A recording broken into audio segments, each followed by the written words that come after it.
Bien évidemment, la victoire finale va, bien évidemment, en Algérie, ouvrir plusieurs chantiers. Nous avons gagné le premier chantier, nous avons gagné la première révolution contre un ennemi de l'extérieur, contre la colonisation française. C'est ce qu'on peut appeler une indépendance politique et militaire.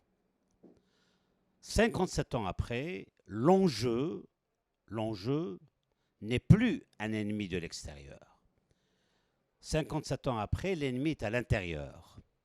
Il est composé, on le connaît maintenant, il est identifié, il s'appelle le FLN et ses alliés. Un FLN et ses alliés qui est basé, qui est organisé, structuré sur un système qui s'appelle, qu'on vous appelez tous, le système de corruption. Comment ce système a tenu 57 ans? Il a tenu 57 ans parce qu'il est basé fondamentalement sur le mensonge. Depuis la première déclaration de Ben Bella, qui était censé être président de la République à l'époque, depuis le début, on a fonctionné, on a alimenté les cerveaux des Algériens avec le mensonge. On a commencé par le premier grand mensonge, c'est le nombre des martyrs. On a annoncé à la terre entière qu'il y a, pendant la guerre de libération, 1 500 000 de shahids, de martyrs, etc. Ce qui est absolument ahurissant, surréaliste.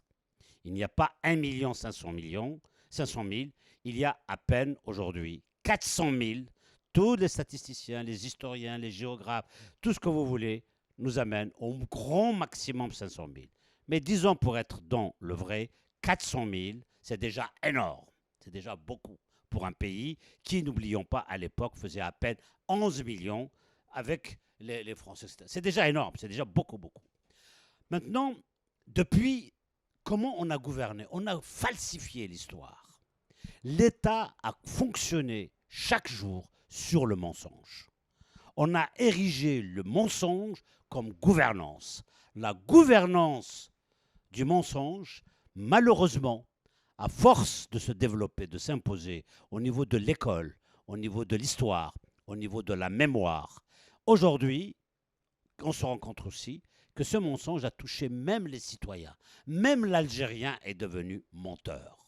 Surtout, pourquoi? Parce qu'on lui a mis dans la tête des mensonges et il passe son temps à répéter des mensonges. Il est incapable de prendre de la distance, etc. D'où donc cette deuxième indépendance, elle sera une indépendance de vérité, une indépendance, je dirais, de clarification, une indépendance de recherche de la vérité de l'histoire. Parce qu'elle sera tout simplement une indépendance et surtout une révolution de civilisation pour qu'on puisse définitivement tourner la page du mensonge et permettre aux Algériens d'affronter la vérité de l'histoire, d'affronter les vérités sociales, d'affronter tous les défis, tels que le statut de la femme, tels que le rôle de l'islam dans le pays, tels que beaucoup de sujets que désormais, il va falloir maintenant les inscrire dans la Constitution et que ce pays mûrisse, grandisse, devienne adulte et civilisé.